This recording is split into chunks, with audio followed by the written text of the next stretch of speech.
Alright, and welcome to episode 23 of What If Civilization Started Over. In the last episode, which was actually longer ago than you'd think it would be, because I made that 80s Pro video, which you should go watch, even though, I was kind of right. Some bits I was right. I knew there'd be a communist coalition, so that's cool. Or anti-communist coalition, but I thought the purple team would be involved, but they weren't. Anyway, in the last episode then, kind of, it went a bit wrong. There's like a bit of audio, but it wasn't great. So, in that episode, we had. What did we do in the last episode? Oh, the Danes invade England, and was that when we made this whole collapse? It might have been, but I don't think it was. Do you want us? I don't entirely remember. I know we had lots of expansion, and we tried out new map stuff, which is what I'm using today. However, I did kind of hint at a big war that will be happening in today's episode, which, you'll see on the thumbnail, so it doesn't really matter. And we're going to do it today anyway. So, yeah. I guess you don't really know which country is starting it. However, you're going to find out pretty soon. Because let's go down. Actually, let's go to Korea first. Just because the Korean country kind of needs. There you go. You can colonize the entirety of the Japanese Isles. We also added a few alliances last time. So we got an orange team alliance between blue country and the orange country and this purplish country, lilac maybe. These two ones are both absolute monarchies, but the orange team, which is I think probably the strongest Chinese country, including Korea, which has a bit of modern day China. I think the orange team is probably the strongest, but the green team's kind of strong, and Korea is also a lot stronger than they used to be. They're now possibly like a rival for the orange team, but I don't know if they care that much about being rivals. We also have this alliance that still exists in Persia, all 6 of these countries. Yeah, you two are going to be really helpful. And then we have, of course, the Holy Polish Empire, which is 1, 2, 3, 4, 5, 6, 7, 8 countries, including the Danish, who have kind of, they've gone across the North Sea. This might be slightly worrying for a few countries, like Scotland.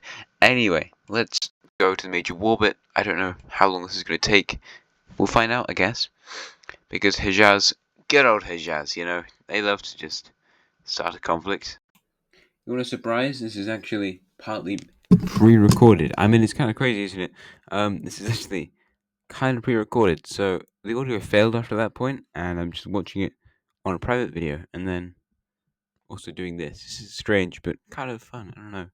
Well, not really.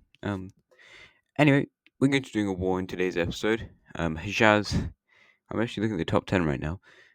I should have edited that, to be honest. Shanghai shouldn't be 6th. It should actually be Hejaz in 6th. It's Persia, Carthage, Central Asia, Caucasia, Mesopotamia. 6th is Hejaz, then it's India, Bengal, Bulgaria, and Rome has made it back onto the top 10. So pretty impressive from them. But yeah, as I was saying before, Hejaz is going to go to war with, a pretty strong country.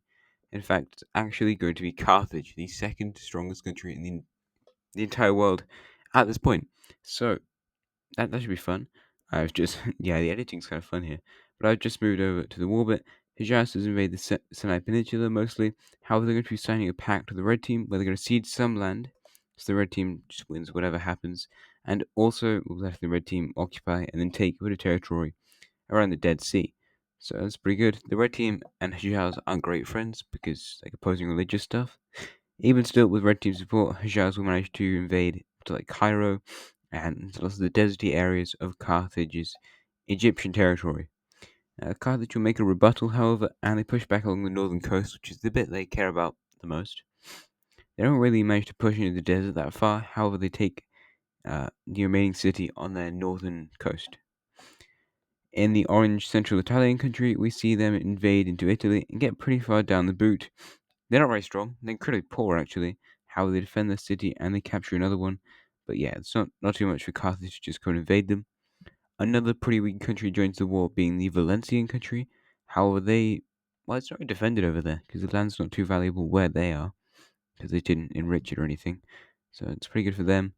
Hejaz continues to invade into the south, moving now, I think they're still in Egypt, but close to Libya. They don't take any more cities, but just continue to invade there.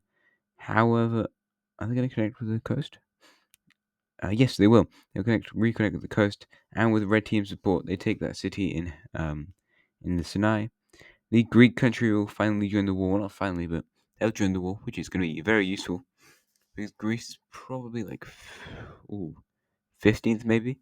So they are a very good help for the Orange country as they invade into southern Italy, along with help from the very, very poor Orange country, and kind of split the remaining boot area of Italy. But Carthage will manage to push them back so they can't invade on Sicily as easily. They can still navally invade, but you know, is what it is. Um, moving over to Iberia again, then the brownish sort of colored country down here in the center will be joining the war along the pink country. Just you might as well get some land from it. So yeah, they're a pretty good push. They don't take a city yet. They probably will in a second. Whilst the pink country will just invade into the area beneath them. I'm just there. I'm pointing out about how the pink country is a lot stronger than the brownish coloured one, orangey, I guess. But they only have one major city apart from the capital, whilst the orange one has four, which is a bit silly. Anyway, they get pretty close to the sort of not Gibraltar area. I don't know what that bit's called. South Andalusia, and they help the orange team take over the remaining city. So there's that. That's good. The Orange country in Italy who managed to take over a bit of Sicily, and the Greeks. Is this what the Greeks could do now? Yes, the Greeks will make a naval landing here in Libya. It's just south of the country, so it makes a lot of sense. They take one city. I don't know there's one there in real life. I just don't know what it's called, and they take another one in western Egypt. I always forget how far west Egypt goes, but it's kind of interesting. Hejaz takes advantage of this and invades further into the desert and out of Egypt, getting into Libya now as they continue to invade into the desert, whilst Greece invades into the northern coast, I'm pretty sure. What am I doing? I don't know. It's kind of weird, but it's kind of fun in a way, going over the stuff. I have also edited this. Before it was like half an hour long, but now this video is only like 14 minutes or something. So, yeah, see if that does better. The sort of Papal States country will invade Corsica, which they used to own before the War of France. Hejaz, I don't know why it's just looking at Hejaz. I guess I was talking about them, but I don't know what I was saying. Oh, Egypt during the war. There you go. I don't know when that was. But Egypt, very strong ally of Hejaz, makes a lot of sense that they would join this conflict. So they manage to push around these southern areas. They don't connect to the northern coast. However, they take a few cities back and then they do connect to the northern coast. So I lied, sorry. Taking back a few cities, and they might even take Cairo, I'm not sure. The Greeks are going to take control of the Hejaz stuff, as all the troops got taken out of there to go and defend the other occupied territory. So they push into there. However, the Carthaginians and the Egyptians are going to work on taking their territory back. So they take one city in the west, and further along in the east, they take another. So they've got one left, the Greeks, I mean. Heading down south to South Sudan, or possibly Asmara, maybe? That's the kind of region of Ethiopia it's in, I think. They are also going to be joining the war. They have some territory near Hijaz. I mean, they're not very strong, but they can give it a go. I don't know, I was trying to fix the colours here because I thought it was too light, too similar colour, but it's fine. They invade into this mostly unoccupied territory. They try and push towards that city in the central desert area, and they struggle to push along the coast. They do take that city, which is part of the old theocratic Orange country. They work their way up the coast and get very close to taking another city. I'm not sure where the real life counterpart would be, but it's probably something. They eventually take it, and this is a surprisingly good military effort by them. The Pink Country and the United Spanish Army invade Tangiers, whilst in the southwest corner of the Carthaginian Empire, we see a Moroccan rebellion pop up. I just don't know what color to make it. We'll see what yeah, it's orange. There you go. So they take over a lot of territory. This is a big separatist movement within the country. Carthage is like, I'd rather keep this land than give it to you. However, they do manage to push back the United Spanish Army, which is good, but they're not pushing back the Moroccan rebels, so they take over Tangiers instead, and they continue to push on these southern undefended or less defended areas. In this sort of Atlas Mountain area, whilst the United Spanish armies, which is not like a real thing, but it's just what I'm going to call it, invade there with the help of the northern Spanish country, the yellowish one, as well. Even though they don't get anything, they've just joined the war for a bit of fun. Uh oh, everything has gone to hell. I'm not quite sure where I've got to now. Anyway, I think about where I am now. So we see the Greeks. They're getting pushed back along with the Egyptians. Maybe not. I don't know what's happening.